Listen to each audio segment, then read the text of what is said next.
Capítulo 39, versículos 12 al 20, para empezar esta enseñanza. ¿Qué pasó después de que esta mujer acusó a José? ¿Qué pasó cuando él tuvo que dejar sus vestiduras en sus manos? Dice la Biblia, los versículos 12 al 20. Y ella lo asió por su ropa diciendo, duerme conmigo. Entonces él dejó su ropa en las manos de ella y huyó y salió. Cuando vio ella que se le había dejado su ropa en sus manos y que había huido fuera, llamó a los de la casa y les habló diciendo, mirad, nos ha traído un hebreo para que hiciese burla de nosotros. Vino él a mí para dormir conmigo y yo di grandes voces. Y viendo que yo alzaba la voz y gritaba, dejó junto a mí su ropa y huyó y salió. Y ella puso junto a sí la ropa de José hasta que vino su señor de la casa. Entonces le habló ella las mismas palabras. Y versículo 18, y sucedió, versículo 19, que cuando oyó el amo de José las palabras de su mujer, que su mujer le hablaba, diciendo, así me ha tratado tu siervo, se encendió su furor, y tomó su amo a José, y lo puso en la cárcel, donde estaban los presos del rey, y estuvo allí en la cárcel. Pero Jehová estaba con José, y le extendió su misericordia y le dio gracia en los ojos del jefe de la cárcel. Y el jefe de la cárcel entregó en manos de José el cuidado de todos los presos que había en aquella prisión. Y todo lo que se hacía allí, él lo hacía. No necesitaba atender el jefe de la cárcel cosa alguna en las que estaba el cuidado de José, porque Jehová estaba con José. Y lo que él hacía, ¿qué? Jehová lo prosperaba. Qué historia, ¿verdad? Hemos estado analizando la historia de José, y si no conociéramos el final de la historia, un buen título para su vida sería José, una serie de eventos desafortunados, porque todo parecía que se salía mal. José prefirió perder su túnica y conservar su integridad. En los ojos de todos nosotros, José se merece el premio al cristiano del año, ¿sí o no? La historia de la lealtad hacia su jefe, el temor y la reverencia ante su Dios dan un giro totalmente inesperado. Y el resultado es sorprendente. Este joven que estaba haciendo lo correcto es acusado de violación. Y un Potifar furioso, avergonzado, mancillado su honor, pero seguramente con algún grado de desconfianza de cómo habían sucedido los hechos, en lugar de mandar a José y matarlo, lo que hace es mandarlo a la cárcel. Lo manda a un nuevo hoyo. Había estado en el pozo, ¿lo recuerdan? En un pozo seco, maloliente, pero ahora lo manda a otro que es una cárcel, también oscura y maloliente. Sí, haciendo lo correcto y por las razones correctas, José es enviado a la cárcel. Ese fue el premio por su buen comportamiento, por el excelente trabajo en la casa de Potifar, por haber subido los rendimientos de las inversiones de Potifar, por haberle hecho rico, por haberle dado un buen ejemplo. La vida de José está otra vez cuesta arriba. Y entonces lo mandan a una cárcel que dice que era una cárcel especial para los empleados del rey. Uno pensaría, ahí es donde mandaban a los delincuentes de cuello blanco, era una cárcel especial. Aquello seguramente sería un encierro con algunas comodidades especiales. Sin embargo, yo te invito a leer lo que la Biblia dice acerca de esa cárcel. José en la cárcel. Dice, vamos a ver, en los Salmos, ¿dónde está? Perdón.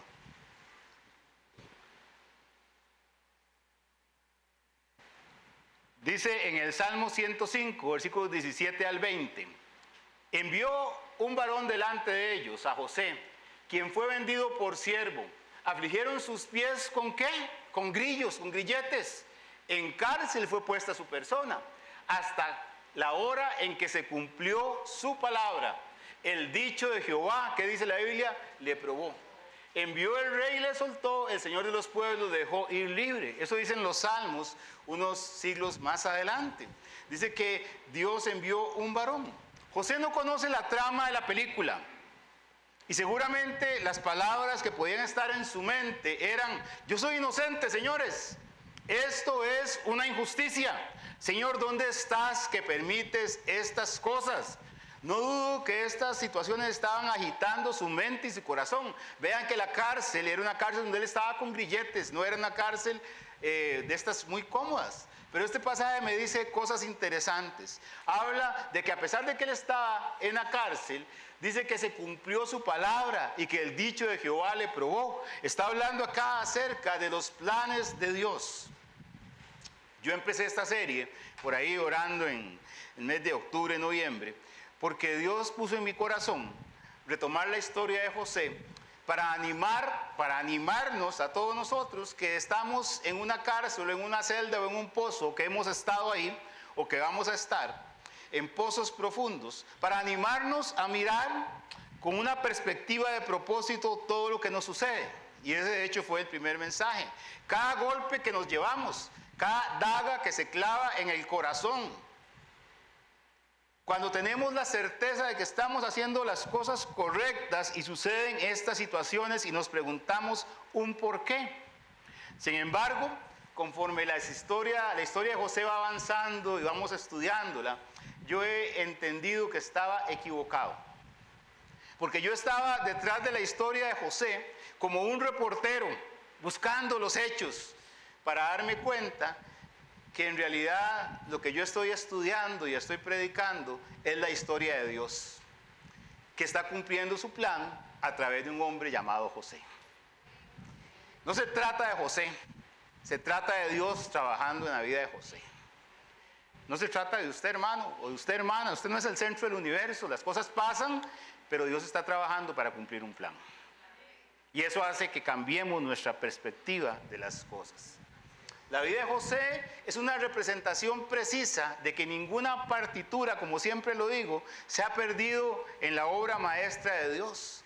De que Él no ha perdido el rumbo de los acontecimientos.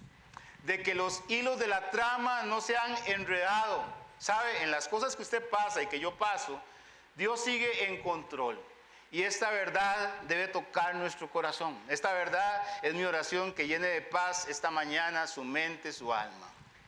Si la casa de Potifar fue una universidad para que José aprendiese de administración, para que aprendiese la cultura de los egipcios, para que aprendiese las normas de contabilidad de ellos, para que aprendiese su forma de ver las cosas a través de la religión, la cárcel es el lugar donde Dios termina de pulirlo. Diríamos que es el examen de grado, la defensa de la tesis de la vida de José.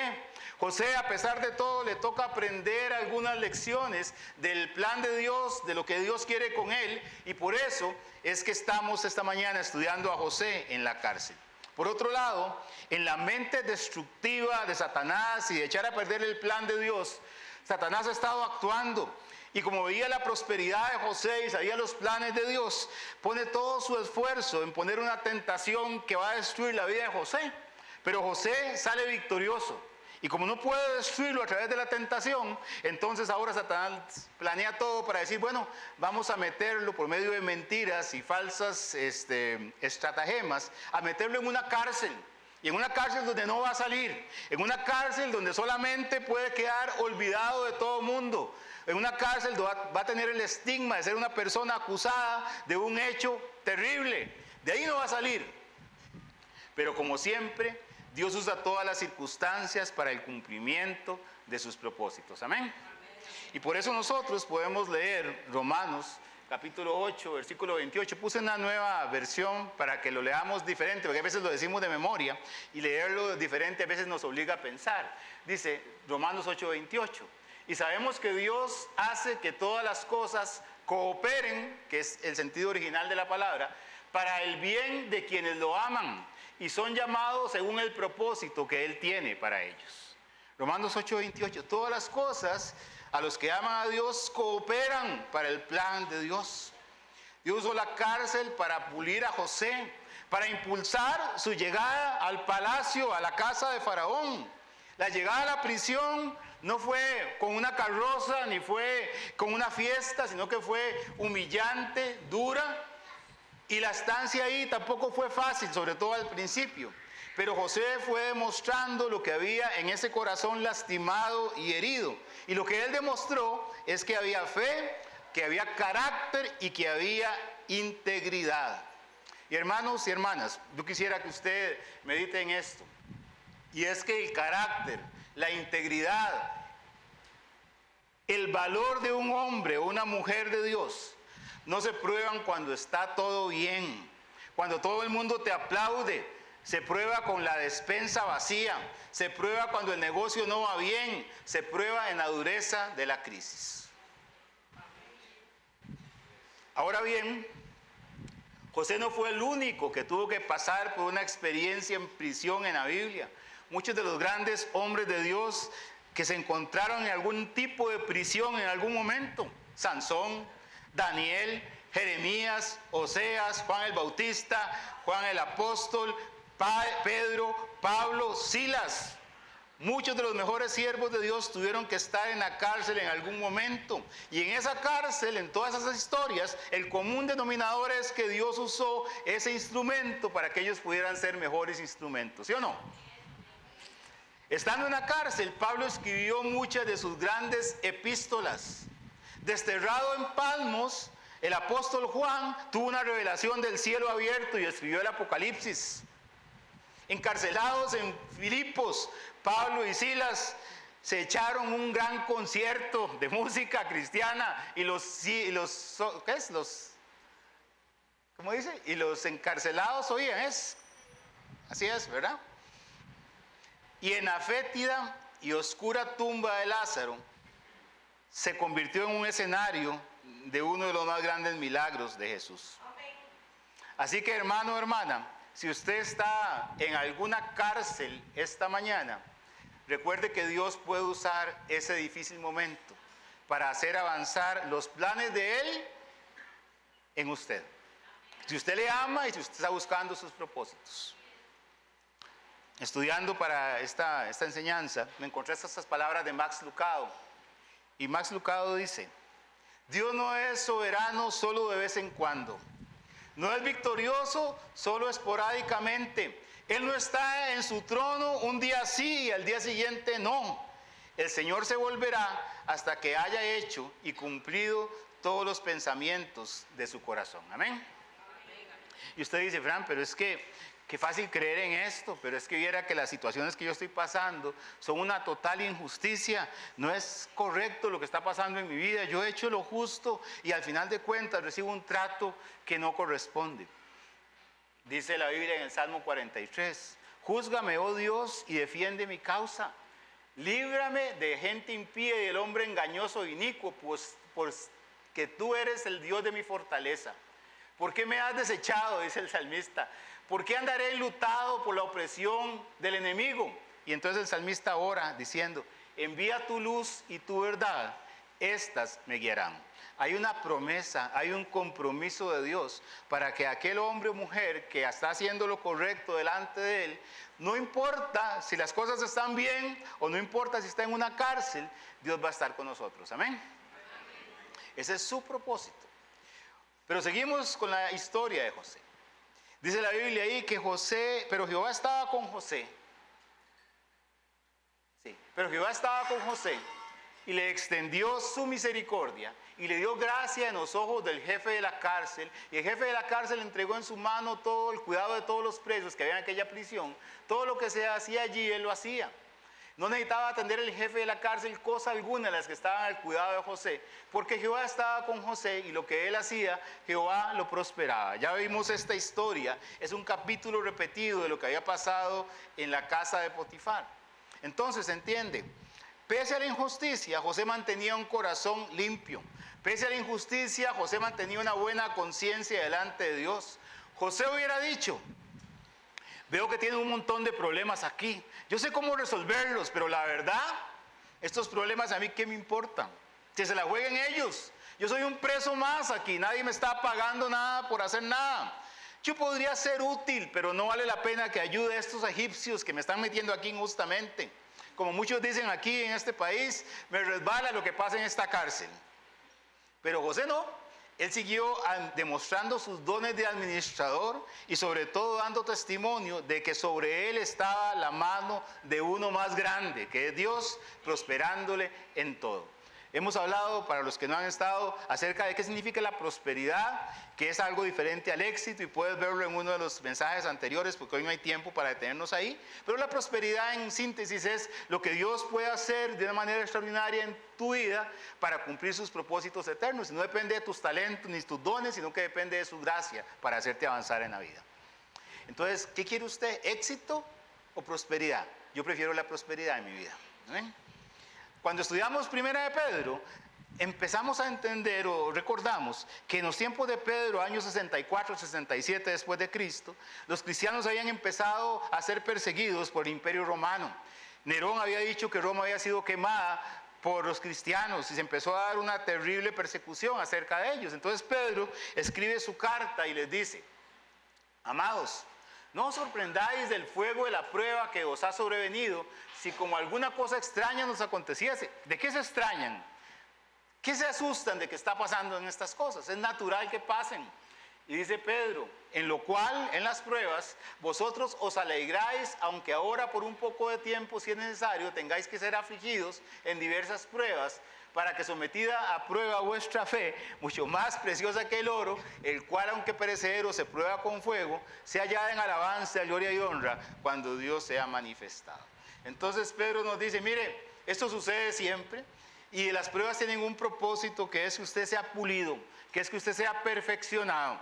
Y hay veces creemos que hemos avanzado, hay veces creemos que hemos madurado, y cuando viene el golpe, cuando nos encontramos en la cárcel, cuando tenemos que enfrentar situaciones adversas, y sobre todo cuando no dependen de cosas que hayas hecho, sino de situaciones externas a ti, entonces uno dice: de verdad tengo que doblar mi rodilla, tengo que doblar mi corazón delante suyo, Señor, y aprender nuevas cosas. Hoy en el mundo, el índice de persecución en el mundo para el año 2023 es que 1 de cada 7 cristianos es perseguido. Para usted y para mí esto suena extraño, porque vivimos en una sociedad en la que no se persigue a los que se llaman cristianos. Pero yo le invito a que usted pueda revisar La Voz de los Mártires, le invito a que pueda asociarse a esas redes y pueda ver lo que sufren las personas. No estamos hablando acá de los misioneros, que son un capítulo aparte. Hablo de aquellas personas que en la India, que aquellas personas que en Pakistán, aquellas personas que en Nigeria deciden aceptar al Señor. Y tomar una decisión para aceptar al Señor implica perder sus bienes, implica ser desheredado, implica ser echado de su aldea, implica que los servicios de agua y electricidad le sean cortados y echados, implica que usted pueda perder a sus seres queridos. Dice aquí este informe del año 2023 que 1 de cada 5 cristianos es perseguido en África, que 2 de cada 5 cristianos son perseguidos en Asia, y que en América Latina es 1 de cada 15. Y si pusiéramos un mapa mundial, las zonas en color son las donde hay alta persecución y extrema persecución. Y si ustedes pueden ver, casi todo donde hay alta persecución está en este paralelo, en estos paralelos, ¿verdad? Esos meridianos sería. Y casi todos es donde está la mayor cantidad de población del mundo. Los cristianos son perseguidos en el mundo hoy. Pensando en esto, escribí esta frase: estar en el centro de la voluntad de Dios no garantiza nuestra comodidad, pero sí nos lleva a confiar en que Él está trabajando en nuestra conformidad a sus planes. O sea, no es nuestra comodidad, sino que nosotros nos conformemos a sus planes. Bonito decirlo, difícil vivirlo. El Salmo 66 dice: Señor, tú nos probaste, oh Dios, nos ensayaste como se afina la plata, nos metiste en la red, pusiste sobre nuestros lomos pesada carga, hiciste cabalgar hombres sobre nuestra cabeza, pasamos por el fuego y por el agua y nos sacaste abundancia después de todo lo que pasó. Fran, pero ¿por qué pasan estas cosas? ¿Por qué Dios tiene que trabajar de esta forma en nosotros? Te recuerdo lo que Santiago dice. Hermanos, igual otra versión, considérense muy dichosos cuando tengan que enfrentarse con diversas pruebas, pues ya saben que la prueba de su fe produce constancia, y la constancia debe llevar a feliz término la obra, para que sean perfectos e íntegros sin que les falte cosa alguna.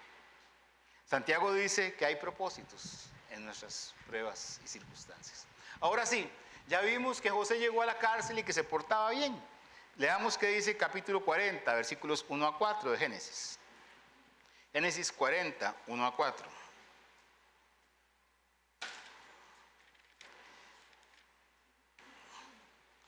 Aconteció después de estas cosas, que José es llevado y que es prosperado en la cárcel, que el copero del rey de Egipto y el panadero delinquieron contra su señor el rey de Egipto. Y se enojó Faraón contra sus dos oficiales, contra el jefe de los coperos y contra el jefe de los panaderos. Y los puso en prisión en la casa del capitán de la guardia, en la cárcel donde José estaba preso. Y el capitán de la guardia encargó de ellos a José y le servía, y estuvieron días en la prisión. Sigamos leyendo. Y ambos, el copero y el panadero del rey de Egipto, estaban arrestados en la prisión. Tuvieron un sueño, cada uno su propio sueño, en una misma noche, cada uno con su propio significado. Vino a ellos José por la mañana y los miró, y aquí que estaban tristes. Y les preguntó a aquellos oficiales de Faraón que estaban con él en la prisión de la casa de su señor, diciendo: ¿por qué parecen hoy mal vuestros semblantes? Y ellos le dijeron: hemos tenido un sueño y no hay quien lo interprete. Entonces él les dijo: ¿no son de Dios las interpretaciones? Contádmelo ahora. Entonces el jefe de los coperos contó su sueño a José, etcétera, etcétera. Ya casi vamos para eso. Ser el panadero o ser el copero de Faraón no era cualquier cosa.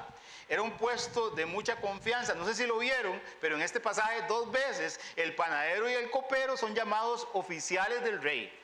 O sea, era un puesto importante. Y todos sabemos que el vino era la bebida natural de ellos, y siempre era una posibilidad que usted pudiera ser muerto porque lo envenenaban, o porque también la comida era envenenada. Entonces el panadero y el copero eran personas que tenían que administrar los suministros, eran los jefes de proveeduría de Faraón, y tenían que velar porque todo estuviera bien. Eran puestos importantes. Y entonces esta gente, no sabemos qué fue, pero esos oficiales del rey se jalaron una torta, porque la Biblia no dice cuál fue. Pero mientras las cosas se aclaraban, los metieron en la cárcel para no matarlos a los dos de una vez, para ver a quién mataban primero. Y se estaba con una espera de decisión sobre sus vidas. Y lo importante acá, hermanos, amigos, es que estos dos señores son parte de los hilos de la trama de Dios para llevar a José al palacio. Llama la atención el versículo 4, porque ¿quién fue el que tomó la decisión de poner al panadero y al copero bajo el servicio, o a José para servirle al panadero y al copero? Repito la pregunta: ¿quién fue el que tomó la decisión de poner a José para servir al panadero y al copero? ¿El jefe de la cárcel? ¿Fue el jefe de la cárcel? ¿Qué dice la Biblia? ¿Ustedes la tienen ahí? Fue el capitán de la guardia. Capítulo 39, versículo 1. ¿Quién era el capitán de la guardia? Capítulo 39, versículo 1. Potifar. No sabemos, no podemos decir exactamente que sea el mismo, pero era el mismo puesto. O sea, no fue el señor de la cárcel el que dijo: José, ayúdeme con esto. Fue alguien que estaba afuera, que era el capitán de la guardia, el jefe de la SWAT, del servicio secreto de Faraón, el que dijo: mire, pongan a José. Y parece congruente, había pasado poco tiempo, el Señor probablemente no estaba muy seguro de lo que había sucedido, sabía quién era José y sabía que había unos oficiales del rey que eran muy importantes y que él tenía que caer bien con ellos. Entonces, probablemente haya sido él el que le dijo: José, venga. Y si no fue él, era otro, pero no era el jefe de la cárcel, fue el oficial del rey. Y cuando usted lee este pasaje, usted encuentra cosas muy interesantes. Encuentra que José les servía. Pero también dice que un día José los vio y les dijo: ¿qué les pasa a ustedes, muchachos? ¿Por qué están tan tristes? Y entonces ellos le contaron su historia. ¿Por qué parece que están hoy mal sus semblantes? Y esas dos palabras o esas dos actitudes resaltan: una actitud de servicio y la preocupación por el bienestar de los demás. Repito, José en medio de la cárcel tenía una actitud de servicio y una preocupación por el bienestar de los demás. Pensemos, José tenía razones suficientes para estar enojado con el sistema, para llenar su corazón con un montón de tomos de quejas sobre el sistema penitenciario de Faraón, de poner un montón de recursos de habeas corpus en los tribunales de Egipto porque lo han metido sin pruebas. José tenía un montón de posibilidades de estar desencantado contra todo porque él había hecho lo correcto. Estos oficiales para él representaban una carga más. Pero en lugar de ignorarlos, dice la Biblia que le servían. En lugar de descargar en ellos toda su ira o posible amargura, dice la Biblia que él se preocupó por ellos, por su bienestar. José no dijo, ¿a mí qué me importa? José dijo, ¿en qué puedo ayudarles? Y eso me hace ver su corazón. En lugar de amargarse por la injusticia, José se dispuso a hacer lo mejor con las circunstancias en las que estaba. Él no se prestó a vengarse, sino que comenzó a ser útil y a servir. Y sabe, ser útil, servir y preocuparse por los demás es una actitud de servicio que debe ser una característica principal de un corazón que ha sido transformado por el Señor. Ayer había un montón de personas de esta iglesia, no sé si la mitad de la iglesia, estábamos ahí en Atillo 8, sirviendo, y yo estaba sentado ahí en un momento, tomándome un café, por cierto, viendo a la gente trabajando como hormiguitas. Y algunas de las situaciones de mis hermanos y hermanas yo las conozco, hay otras que no, probablemente no conozca el 90% de las cosas, y conozco las mías propias. Y yo decía, bendito Señor, aquí hay gente que está metida en sus cárceles, pero está preocupándose por otras personas. No están sumidos en su dolor, no están lamiéndose sus heridas, sino que están sirviendo a otras personas. ¿Qué hizo José? Cuénteme la historia, cuénteme qué les pasó. Dice la Biblia en el libro de Proverbios, que al que responde palabra antes de oír le dé fatuidad y oprobio. Hay veces vemos a alguien, ¿verdad? Y de una vez le caemos con un montón de nuestros propios consejos sin escuchar cuáles son sus problemas. José le dijo, mire, cuéntame su historia, cuéntame qué es la situación para poderles dar un consejo. Y José dijo, mire, no son de Dios las interpretaciones, señores. Mire, es que ellos dijeron, mire, José, qué bueno que usted se preocupa por nosotros, le agradecemos mucho su preocupación, pero es que tenemos un problema muy grande. Es que nos soñamos algo y nadie nos puede interpretar.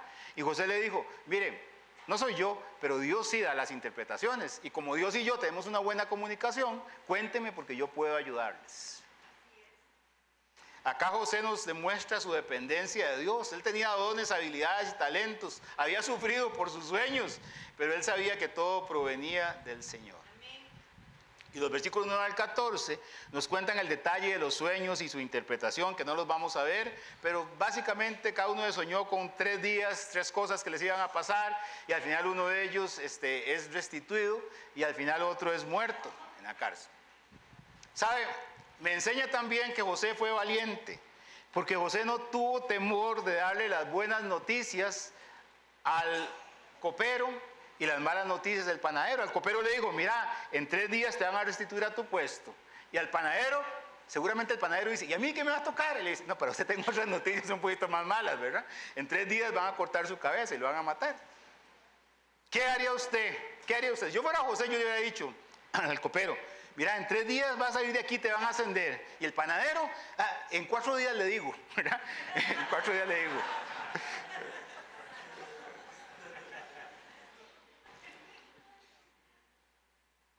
Y José le dijo, versículos 14 y 15, acuérdate pues conmigo. Vea las palabras de José. Acuérdate pues de mí, usa conmigo de misericordia. Haz memoria de mí delante de Faraón, para que me saques de esta cárcel. Esas palabras no son de alguien que estaba en la cárcel diciendo, ay, es que Dios me tiene aquí, estoy súper tranquilo y contento. ¿Cómo estaba José? José estaba clamando a Dios, José estaba preocupado, José estaba también inconforme en ese lugar. O sea, él no estaba diciendo que todo estaba súper bien y que todo le parecía magnífico. José estaba en una situación difícil. Y entonces le dice al copero, acuérdese de mí, mire, usted que va a salir de aquí, vean la fe de José. No había salido de ahí, era un sueño lo que le habían revelado. Y le dice, mire, en 3 días, cuando usted salga de aquí, no se olvide de mí, por favor. José tenía fe en que Dios iba a cumplir sus palabras. Y me recuerdan que José no estaba en un lecho de rosas, que a él le dolía en el corazón ser tratado injustamente, que se hablara mal de él, que en todas las redes sociales hubieran sacado su foto con la leyenda violador, que lo desprestigiaran de manera tan infame. Él no estaba cómodo. Pero en medio de todo proceso doloroso, José protegió su corazón. Protegió su corazón, protegió su integridad, demostró su fe y tuvo esperanza. Siempre me gusta hacer algunos resúmenes o cuadros. Entonces, ante la injusticia, ante la inconformidad o la incomodidad por las que estás pasando, tú puedes llenar tu corazón de ira, tú puedes llenar tu corazón de frustración o puedes llenar tu corazón de decepción. O puedes decidir servir a otros, preocuparte por otros y presentarles una solución de parte de Dios. La decisión es de nosotros. Muchas personas no pueden servir a otros ni servir a Dios. Muchas personas no pueden preocuparse por las necesidades de los demás. Muchas personas no pueden darle la solución de Dios a la gente porque están tan metidos en las circunstancias de su propia cárcel que no pueden ver más allá de los barrotes. Todo está en función de sus problemas. ¿Usted cómo está? Ay, es que me pasó esto, me pasó lo otro. Su salud, su economía, sus maltrechas, sus negocios. Estoy triste porque aquella no me habla. Todas las cosas. Y hay veces el corazón está tan lleno de resentimiento que en nuestro propio egoísmo no tenemos espacio para ser sensibles y para ver las necesidades que hay alrededor de nosotros. Ahí donde Dios nos puso. La lección de José no es fácil y yo no estoy diciendo que sea fácil para usted, ni es fácil para mí. Pero uno sabe que cuando está en esa situación hay que volver a ver hacia arriba y hay que volver a ver hacia los lados las oportunidades que Dios le da y aprovecharlas.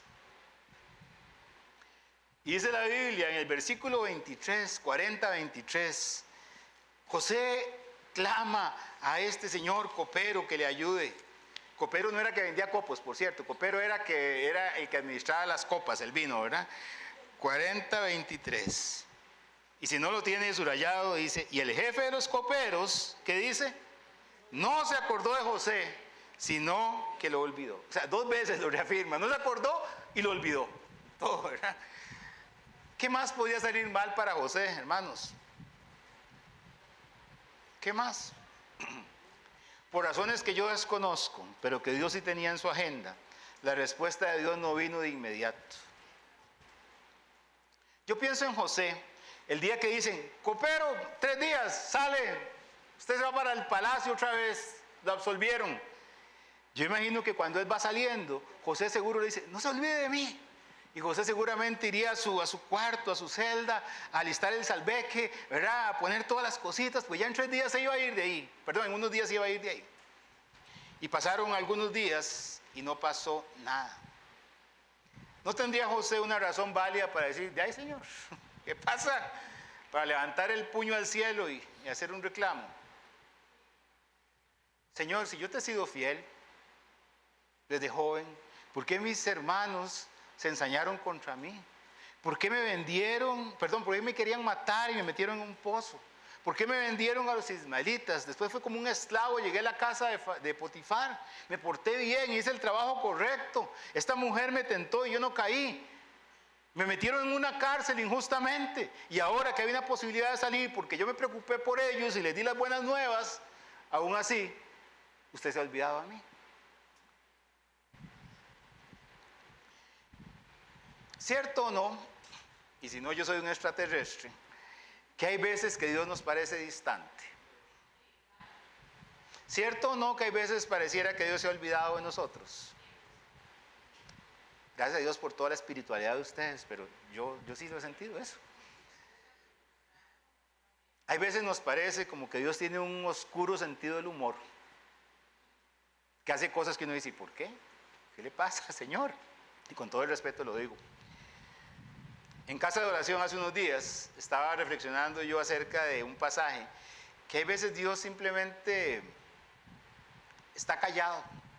A veces no contesta con la rapidez que nosotros demandamos. A veces lo sentimos distante. A veces Dios nos hace esperar y Dios nos pide esperar vez tras vez en la Biblia.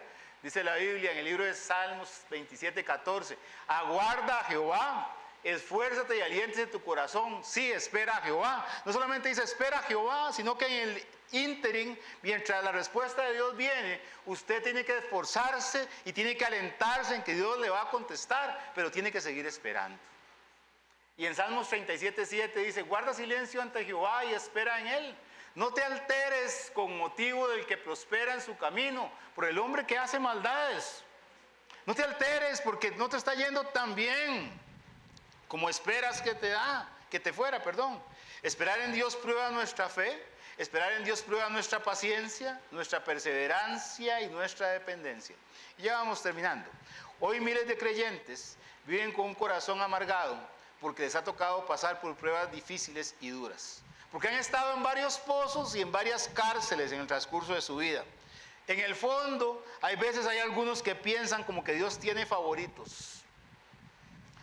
Hay veces vemos a los demás y se nos hace el corazón como el de Asaf, que decía, ¿por qué yo viendo la prosperidad de los demás? No son tan justos como yo, decía Asaf. Una vez más, hermano, amigo, yo no minimizo su dolor. Hay que estar ahí para saber lo que se siente. Hay que estar en esa silla, hay que estar en ese hospital, hay que estar en ese zapato, hay que estar en esa despensa para saber lo que se siente. Pero yo quiero decirle que al final, ni usted ni yo podemos encerrarnos en la cápsula de nuestro dolor y cerrar los ojos a todas las bendiciones, a las oportunidades que Dios nos da para ser útiles y para servirle. Uno de los libros más importantes del siglo XX lo escribió un señor que se llama Viktor Frankl, que ya falleció en el 97. Este hombre estuvo en el campo de concentración de Auschwitz, estuvo en Dachau y estuvo en 2 campos de concentración más, siendo muy, muy joven. Se acaba de casar y en ese tiempo su esposa murió. En ese tiempo, en los campos de concentración, murió su papá, murió su mamá, murió su hermano. Y cuando él salió de ahí, se dio cuenta que todos sus amigos habían muerto. Y él escribió un libro muy famoso. Los que saben del tema dicen que no debería faltar en ninguna de las bibliotecas. Es El hombre en busca de sentido. Lo usan mucho en la psicología. Él es el padre de una serie de enseñanzas. Pero el libro habla acerca de cómo transitó él por el dolor. Un par de frases de Viktor Frankl. La vida nunca se vuelve insoportable por las circunstancias, sino por la falta de significado y de propósito. Profundo, ¿no? Y decía, si no está en tus manos cambiar una situación que te produce dolor, siempre podrás escoger la actitud con la que afrontes ese sufrimiento. Y usted y yo como cristianos diríamos, y usted y yo podemos volver a Dios nuestro rostro y clamar a Él.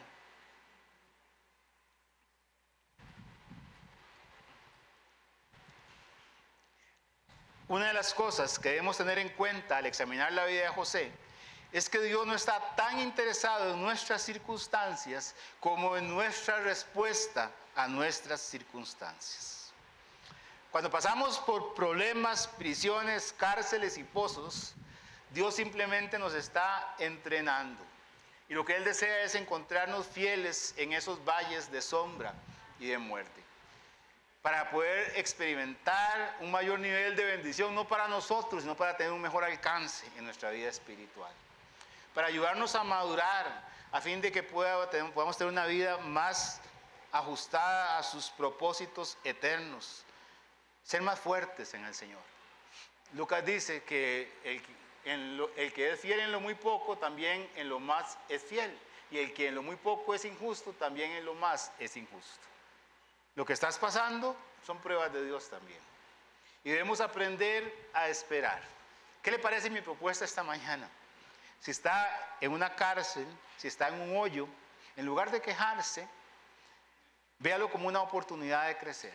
En lugar de quejarse de su situación, véalo como que Dios está trabajando porque usted está siendo íntegro y fiel en su corazón. Si eso es, ¿verdad? Si está en una cárcel por malas conductas, es otro tema. Pero si usted está en esa situación, entonces Dios le pide esperar.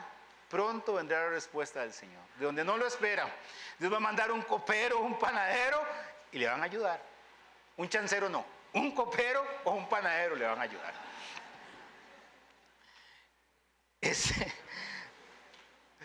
Y además de todo, Dios pide que entre tanto la tormenta pase, usted y yo debemos aprender a esperar. Yo esta mañana soy uno que necesito aprender a esperar pacientemente en Jehová. ¿Y usted? Vamos a orar. Rostros inclinados. Vamos a orar. Vamos a ponernos en pie para terminar orando. Siempre damos una oportunidad, no porque nos haga más espirituales, sino más bien porque nos hace reconocer con humildad nuestra limitación. Si usted es como yo que dice, Señor, enséñame a ser paciente, a esperar en ti, a tener confianza, a darte gracias aún en medio de la prueba, porque es algo que entiendo que es que usted está trabajando en mi vida. Ayúdame a ser fiel, inclusive en las luchas tan difíciles que estoy pasando, con mi salud, con mis hijos, con mi familia, a serte fiel en todo. Si ese es su pensamiento, si quiere orar por eso y acompañarnos a los que sí necesitamos esto, pase adelante y oramos juntos también. Dios le bendiga. Amén. Amén. Pase adelante. Usted puede quedarse ahí, no pasa nada, pero qué bueno ver a otros hermanos como usted y yo tenemos necesidades también. Alguien más con necesidad delante del Señor. Señor, necesito confiar en ti. He estado ensimismado en mi cárcel y en mis problemas, el levantar el puño a donde usted diciendo, ¿por qué, Señor? Esta mañana lo que estoy diciendo, Señor, haz conmigo lo que tú quieres. Enséñame a ser paciente, a ser fiel. Padre, esta mañana, con humildad, los que estamos acá, reconocemos que no sabemos cómo ser pacientes y esperar delante suyo. Reconocemos que nos exasperamos, reconocemos que nos desbordamos en nuestras pasiones y que nos falta la fe, la constancia y la disciplina. Y yo te pido, Señor, que aprendamos esta mañana de la vida de José, que aún en la cárcel y aún en la incomodidad o en la dificultad que tenía, él escogió la actitud de esperar en ti, de refugiarse en ti y aún así hacer lo correcto siempre. Aún así pensar en poder ser útil. Aún así preocuparse por las necesidades de otras personas y aún así exponer a otros la solución que venía de ti. Yo te pido que todos nosotros podamos ser útiles para ti en medio de la prueba.